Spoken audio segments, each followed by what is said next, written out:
you remember the 1960s? Well, it wasn't all that long ago. The film we're about to see was produced back in the 60s, 1968, so that was almost in the 70s. But it doesn't look like the 60s, even the 1860s or the 1760s. It has its share of unrest like in the 60s and desire for individual freedom and defiance of the establishment and all of that kind of thing, all right.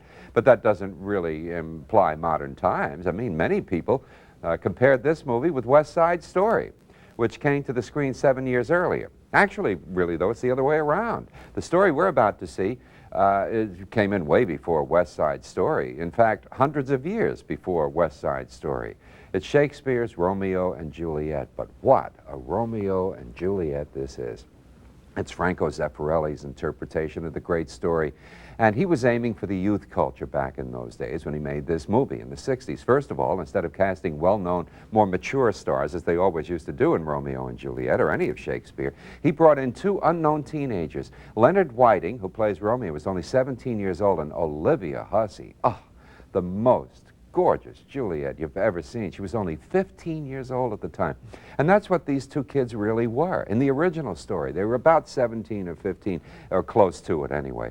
The photography in this picture is just extraordinary. There's no other way to describe it. And the costuming, too, and the music by Nino Rota is also just first rate. What a wonderful picture this is, as you were about to find out. Franco Zeffirelli's Romeo and Juliet.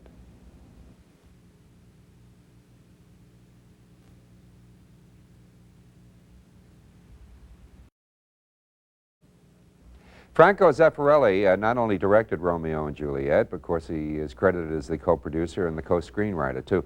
He was born in Florence, Italy, and he started out as an actor, and he appeared in a number of stage plays, directed by the famed Luciano Visconti. He later became Visconti's assistant on several Italian films. When you see the richness of a film like this one, Romeo and Juliet, it's not surprising to find that Zeffirelli's career blossomed when he became a set director and a costume designer for operas and stage plays. He was theatrical. He later graduated to director, and he gained a reputation for creating wonderful, opulent, grand productions around the world: Milan, London, New York.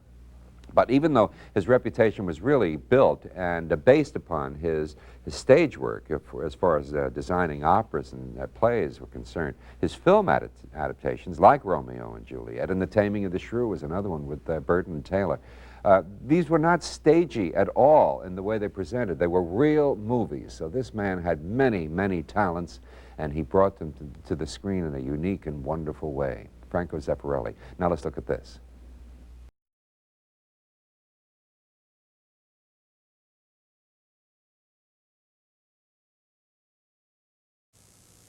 Did you recognize the voice of the narrator in this movie, whose name was not in the credits, by the way? That was Laurence Olivier, as the uncredited storyteller, who does not appear in the credits at his own request, for one reason or another. I don't know what it was. Like most of the great Shakespearean works, Romeo and Juliet was not invented by Shakespeare. We were talking about this before the film. The tale goes way back to wandering minstrels in medieval times, passed on from one generation to the next by word of mouth throughout the time of the Dark Ages. It finally made it into print in the year 1530. And then in 1554, another version was translated to the French from the original Italian. And that was the one that reached England eventually and inspired Arthur Brooke to write a poem in 1562, which was called The Tragical History of Romulus and Juliet, the inspiration for the play that was eventually done by Shakespeare.